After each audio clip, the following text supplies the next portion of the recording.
Bonjour à tous et bienvenue sur la chaîne de Nantol Goblin Noob. Aujourd'hui on se retrouve pour un nouveau plan de bataille. C'est le plan de bataille numéro 4 de notre campagne reconnaissance. Ce plan de bataille s'appelle Sentier changeant. Et boss fit Gitsnix aux grandes grottes à côté de lui. Sous son chapeau fongique, le chaman Snugzob. Dis donc, c'est pas facile à dire tout ça. Toisa le grotte sur une heure. Je croyais que vous aviez dit qu'ils étaient à 1 heure de route, continua Gitsnitch, en désignant une patrouille d'éternels qui s'approchait. De quoi je me mêle, gronda Snugzob. Mais il devait admettre que le grotte sur une heure marquait un point. Le chemin entre ces montagnes était étrange. C'était comme si le sentier se déplaçait. T'as pas dit que les gars avaient vu un truc bizarre sur les rochers tout à l'heure ? Reprit le chaman. Ouais, des petits dessins en bâton avec des parties lumineuses. On dirait de l'écriture magique, observa Snugzob. Ce serait pour ça que les orageux se ramènent. Snugzob loucha sur les silhouettes en approche.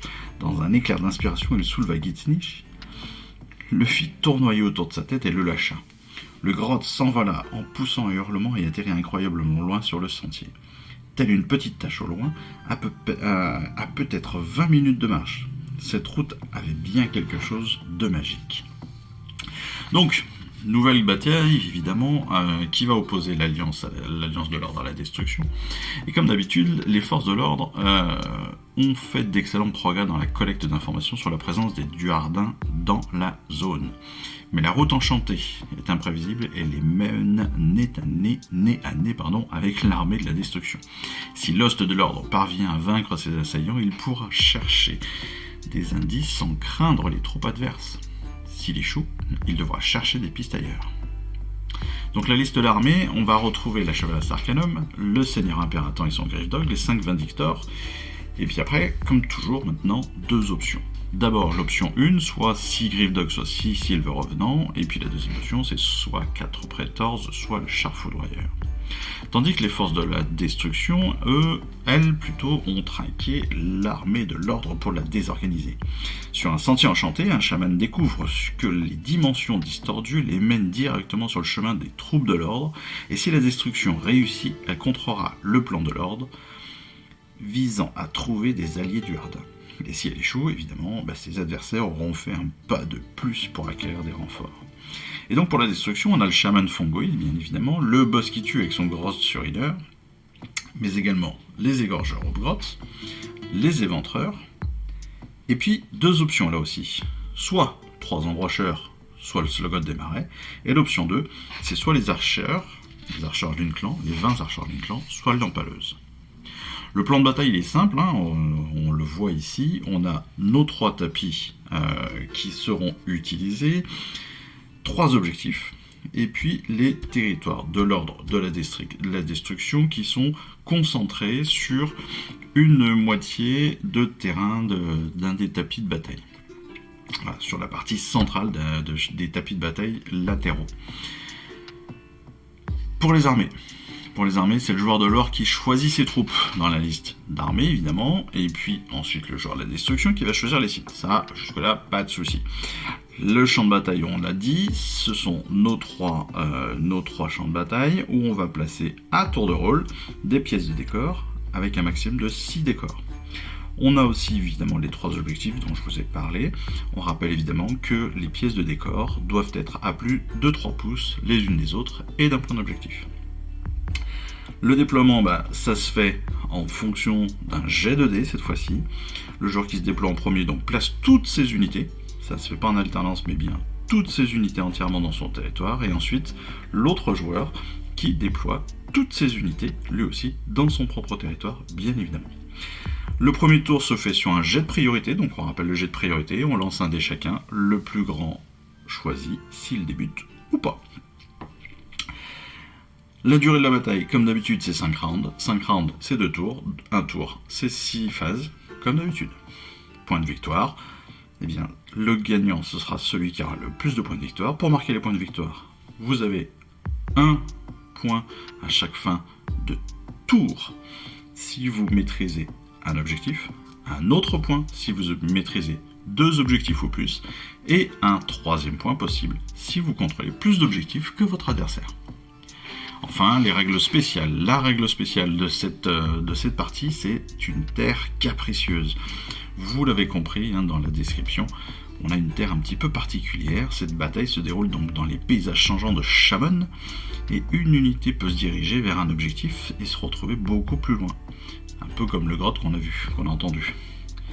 Et donc, quand on va faire un jet de charge, si on obtient un double, eh bien alors, dans ce cas-là, notre jet de charge se transforme automatiquement en un 12.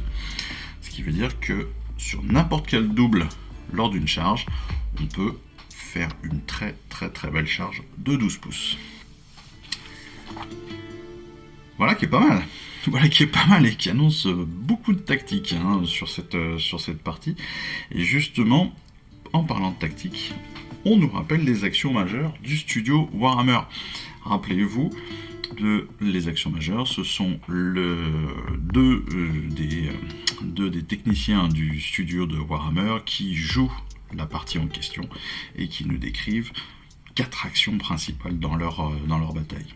Ici, tour 1 de l'ordre, on a les Silver Revenants contre l'Empaleuse. Et donc on a justement cette question de charge, on va avoir un double, évidemment. Et donc le double transforme la charge en un 12 directement. Ce qui offre évidemment beaucoup d'options à l'unité qui charge pour pouvoir aller charger une unité ou une autre. Donc ça c'est plutôt très très intéressant. Le tour 1 de la destruction, où on a des égorgeurs qui contestent un objectif, qui les a positionnés en fait pour que le seigneur impératant lui ne puisse pas les atteindre, et ce même s'il avançait de 12.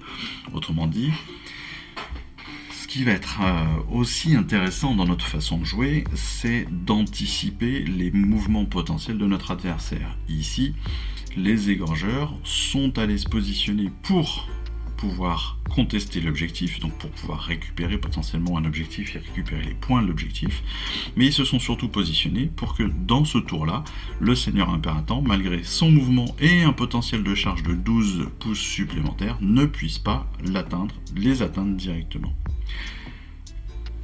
Autre action majeure, c'est dans le tour de la destruction numéro 3, on a donc nos égorgeurs Hobgoths contre les Vindicteurs. Et donc il y avait 2 combats, les égorgeurs contre le Vindictor et puis les éventreurs contre le seigneur impératant. Et en fait, là la question c'est quelle unité on va faire attaquer en premier lorsqu'on a un multiple combat à gérer. Ici on a 2 combats en corps à corps à gérer, et la question c'est qu'est-ce qui est le plus intéressant à faire en premier. Est-ce qu'il vaut mieux attaquer avec les égorgeurs ou attaquer avec les vindicteurs, avec les éventreurs? C'est toujours la même question, il faut toujours se poser l'idée pour savoir un petit peu qu'est-ce qui est le plus intéressant pour moi, soit dans une quête d'objectif, soit dans une quête de stratégique pure, soit tout simplement pour essayer d'éliminer un maximum d'adversaires sans pouvoir se faire sans que l'adversaire puisse répondre, tout simplement. Enfin, la dernière action majeure, c'est la chevaleresse Arcanum qui a affronté les embrocheurs pour le contrôle d'un objectif. Sauf que l'Éternel compte pour 2 figurines lorsqu'elle dispute un objectif. Elle doit donc tuer 2 embrocheurs pour contrôler celui-ci. Or, les embrocheurs sont 3, donc actuellement, comme on le voit là sur l'image, ce sont bien les embrocheurs qui contrôlent l'objectif. La chevaleresse, elle, est en sous-nombre, donc elle ne contrôle pas l'objectif. Et donc elle doit en tuer au moins 2 si elle veut réussir à contrôler l'objectif. Donc là aussi, il faut réfléchir à comment, par quels moyens on va pouvoir contrôler un objectif, contester un objectif par rapport à son adversaire pour essayer de le mettre en difficulté, pour essayer justement de se faciliter la partie et peut-être attirer l'attention de notre adversaire vers un point précis plutôt que vers un autre, et ce afin de gagner un maximum de points et de rentabiliser un maximum nos actions. Voilà en gros les actions majeures de cette semaine et pourquoi est-ce qu'elles ont un intérêt, et pourquoi est-ce que la réflexion tactique de nos actions sont tout aussi importantes que nos jets de dés. Voilà. J'espère évidemment que cette vidéo vous aura plu, qu'elle aura répondu à plusieurs de vos questions. Je trouve que ces actions majeures là, sont de plus en plus intéressantes. On en a que depuis 4 fascicules. Je trouve que c'est assez intéressant. En plus des tactiques pures et dures qu'on nous donne, tactiques théoriques, là on est vraiment sur la tactique pure et dure, sur est-ce qu'il y a un intérêt à faire ci, est-ce qu'il y a un intérêt à faire ça. Et je trouve que ces actions majeures, là, ça peut amener pas mal de réflexions sur notre façon de jouer, sur notre façon d'aborder le combat. Voilà, donc j'espère que cette vidéo vous aura plu, j'espère surtout qu'on se retrouvera très rapidement pour notre prochaine vidéo, qui sera donc la découverte du fascicule numéro 45. Et puis, en attendant ce moment-là, moi, il ne me reste plus qu'à vous re-souhaiter une excellente année, pour ceux à qui je ne l'ai pas encore souhaité. Et puis surtout, écoutez, je vous dis à très très vite. Allez, je vous embrasse. Ciao, bye bye. Je vous remercie d'avoir suivi cette vidéo. Si ça vous a plu, abonnez-vous, lâchez un petit like et un commentaire, et suivez-moi sur Instagram où je poste régulièrement des photos de mes dernières réalisations et dernières peintures. Et puis comme il est maintenant de tradition sur la chaîne, je vous souhaite une excellente fin de journée, et surtout, lisez bien, collectionnez bien, assemblez bien, peignez bien et jouez bien. Allez, je vous embrasse et puis je vous dis à très vite. Allez, ciao, bye bye.